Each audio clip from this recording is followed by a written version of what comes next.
મારું સનાબાનું એજાઝ ખાન પઠાણ મારું નામ છે। અમારે જિલ્લા કચેરીમાં આવ્યા છે ને મારી છોકરીને એડમિશન બીજી સ્કૂલમાં અમારું થઈ ગયું છે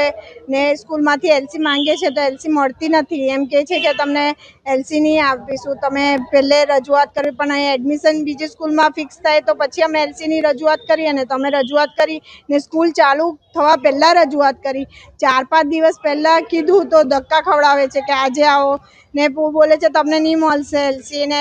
એ ડાયરેક્ટ પ્રિન્સિપલ જોડે તો વાત થતી જ નહીં હતી કે વાત કરતા જ નહીં હતા। એમ કે તમે વાત કરો એમ ને કે અમારા જોડે તમે વર્તન બરાબર નથી કરતા, ગેરવર્તન કરો છો ને કેમેરામાં પણ છે, હવે કોઈ ગેરવર્તન કર્યું નથી એમની જોડે ને બધી ધમકીઓ આપે છે કે ના નહીં થશે, બીજી સ્કૂલમાં પણ તમારું એડમિશન નહીં કરાવશો અમે, તમે જાઓ, તમારે છેલ્લા મારી પાસે જ આવવું પડશે, એવી ધમકીઓ આપે છે। મેં આખા વર્ષની ફી 14,500 હતી, એ ફી ભરેલી છે ને ત્યાં બધું બીજું બધું પણ ચાલે છે। એ બધું અમે જો કહેવા માંગીએ તો એ સ્કૂલ પણ બહુ બધા નિયમો લાગુ પડે છે, નિયમોને ખિલાફ જાય છે આ સ્કૂલમાં। હમણાં 3 મહિનાની ફી ભરો એમ કે છે, જૂન, જુલાઈ ને ઓગસ્ટ 3 મહિનાની ફી ભરો, તમારી છોકરીને અમે એલસી આપી દેશું એમ કે છે। સ્કૂલ ચાલુ પણ નથી થઈ ને મારી છોકરી એક દિવસ પણ સ્કૂલ નહીં ગઈ છે ને હમણાં પણ એનું કેટલું ભણતર બગડે છે। આ 3 દિવસ થઈ ગયા સ્કૂલ ચાલુ થવાનું, એ જ રજૂઆત કરીએ છીએ કે આવી રીતે દબાણ કોઈ સ્કૂલ કરી નહીં શકે, તમે જ નિયમો લાગુ કર્યા છે અમે કે જો પણ આવી રીતે લાગુ કરે તો 5 લાખનો દંડ તમે જ ફટકાર્યો છે। આ બધા નિયમો લાગુ થતા નથી ને એના જલ્દથી જલ્દ કાર્યવાહી થાય ને અમને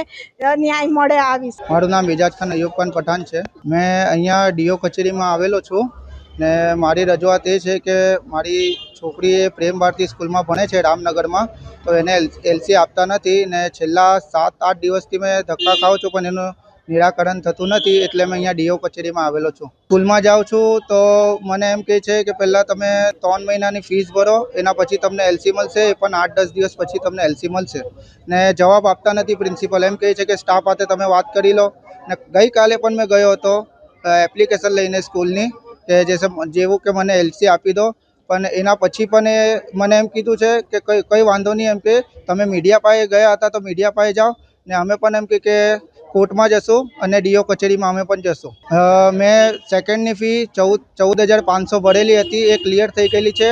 ને હમણાં હવે એમ માગું છું કે હવે આ સ્કૂલમાં ભણાવવા માંગતો નથી, પણ ને બીજી સ્કૂલમાં એડમિશન માટે મેં ગયો હતો તો ત્યાં એડમિશન થઈ ગયું છે। 3 મહિનાની ફી માંગે છે, હજી એક પણ દિવસ મારી છોકરી છે ને સ્કૂલે ગઈ નથી, પણ એના એ હોવા છતાં પણ એ 3 મહિનાની ફી એડવાન્સમાં માંગે છે, એ પણ 2550 ને મારી કેપેસિટી નથી કે મેં ત્યાં ભરી શકું એમ। મારી અપેક્ષા એ જ છે કે મારી છોકરીનું ફ્યુચર હમણાં એટલે 3 દિવસની સ્કૂલ ચાલી ગઈ છે અને મારી છોકરીનો જલ્દથી જલ્દ આ નિકાલ આવે ને એને બીજી સ્કૂલમાં જે એડમિશન છે ત્યાંથી એ રાબેતા મુજબ જઈ શકે એમ।